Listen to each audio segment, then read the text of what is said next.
सारा दिन में अलग अलग परिस्थितियाँ आती हैं और हम चाहते हैं कि हम हर परिस्थिति में सही तरह से सोचें, सही बोलें और सही व्यवहार करें।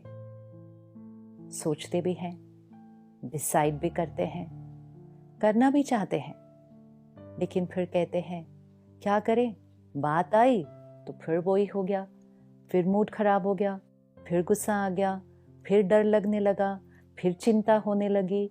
तो व्हाई इज इट कि जो हम डिसाइड कर रहे हैं वो हम कर नहीं पा रहे हैं, और तब हम कहते हैं परिस्थिति ऐसी थी ना, इसीलिए मेरा मूड डिस्टर्ब हो गया। और फिर हम अपने मन की स्थिति का जिम्मेवार परिस्थिति को ठहरा देते हैं। और जितना हम अपने मन की स्थिति का जिम्मेवार सिचुएशंस को, लोगों को ठहराते हैं, उतना ही हम अपनी एनर्जी उनको देते हैं। बिकॉज वी से I am feeling like this because of that. तो जैसे ही उंगली हमने किसी पर रखी, चाहे वो कोई सिचुएशन है, चाहे वो कोई व्यक्ति है, किसी का एक बोल है, किसी का व्यवहार है, और हमने कहा I am feeling like this because of them, जैसे ही हमने ये कहा, हमने अपनी शक्ति उस तरफ दी और कहा मेरे मन का रिमोट कंट्रोल इस बात के पास है। So at that moment we become a victim to that situation और टू दैट पर्सन। हम उनके गुलाम, क्योंकि उन्होंने हमारी मन की स्थिति के ऊपर हावी कर लिया है, which is not the truth. बात चाहे कोई भी हो, सामने वाला व्यक्ति कोई भी हो, उसका व्यवहार कैसा भी हो, वो बाहर है। किसी भी बात को अपने सामने अभी लेकर आए, आज ही हुई हो, पिछले हफ्ते में हुई हो, just bring that scene on the screen of your mind. क्या हुआ था, उन्होंने कैसा व्यवहार किया था, और उस क्षण मैंने कैसा फील किया, बोला एंड बिहेव किया। So the situation is outside, the person is outside, they are important but they are outside. वो बाहर है, वो एक स्टिमुलस है, एक परिस्थिति है। परिस्थिति मतलब पर स्थिति, किसी और की स्थिति। वो अपना काम कर रहे हैं, अपना रोल प्ले कर रहे हैं। वो जब ऐसा करते हैं, हम कैसा सोचते हैं, कैसा फील करते हैं, फिर क्या हम बोलते हैं, कैसे रिस्पॉन्ड करते हैं, ये complete process, how I think, how I speak, how I behave, this is my choice. वो वहाँ खड़े होकर कुछ भी बोल सकते हैं, झूठ बोल सकते हैं, आपकी निंदा कर सकते हैं, आप पर जोर जोर से चिल्ला सकते हैं, वो उतना ही कर सकते हैं। वो यहाँ नहीं घुस सकते।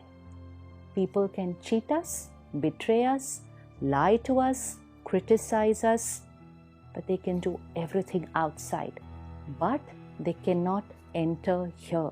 वो यहाँ नहीं घुस सकते हैं। तो हम ये कह सकते हैं उन्होंने मुझे धोखा दिया, उन्होंने मुझसे झूठ बोला, उन्होंने मुझे डांटा, उन्होंने मुझे एक्सप्लॉइट किया, उन्होंने मुझे फाइनेंशियली एक्सप्लॉइट किया, किसी ने मुझे फिजिकली भी मारा, किसी ने हो सकता है मुझे फिजिकली भी अब्यूज किया, लेकिन इमोशनली मुझे कोई कुछ नहीं कर सकता।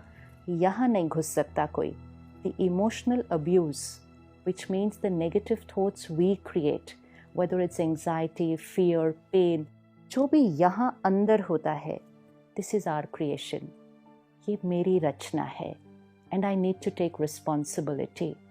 वो वहाँ, यहाँ, it's only me. I am the creator of my every thought. कोई भी परिस्थिति आए, चाहे आपका रिएक्शन भी हो जाए, सिर्फ एक चीज़ नहीं कहना, उनकी वजह से। Just take personal responsibility and say, I created it. Next time it will be different. Because just by saying I created it, I take the power in my hands. And if I say they are responsible, उनकी वजह से, तो हम परिस्थिति के गुलाम, हम गुलाम नहीं हैं। I am a master of my own life. Powerful soul, शक्तिशाली आत्मा अपनी हर सोच, बोल और व्यवहार की जिम्मेवारी लेती है। Personal responsibility of my thoughts, feelings, words and behaviour. तो ये एक्सपेरिमेंट करते हैं। सारा दिन में कोई भी बात आए, एंड कोई भी मतलब कोई भी बात आए, एंड सामने वाला कैसा भी व्यवहार करे, कैसा भी और कुछ भी कहे, हम बहुत क्लियर होंगे कि यहाँ जो चलेगा it's my creation, I am the creator. रोज़ अपने आप को ये याद दिलाएं, I am the creator, I am the creator of my every thought and feeling. And second line, I have a choice, मेरे पास चॉइस है कि कैसा सोचना है। जब हम इसको बार बार अपने आप को याद दिलाएंगे कि आई am the creator, I have the choice, हम औरों को ब्लेम नहीं करेंगे और फिर हम सही सोचना शुरू कर देंगे। परिस्थिति सही है या नहीं, वी डोंट नो, लेकिन सही सोचना ये हमारी पावर, हमारी रिस्पॉन्सिबिलिटी है। So take the responsibility of creating the right thought in every situation, with every person, always.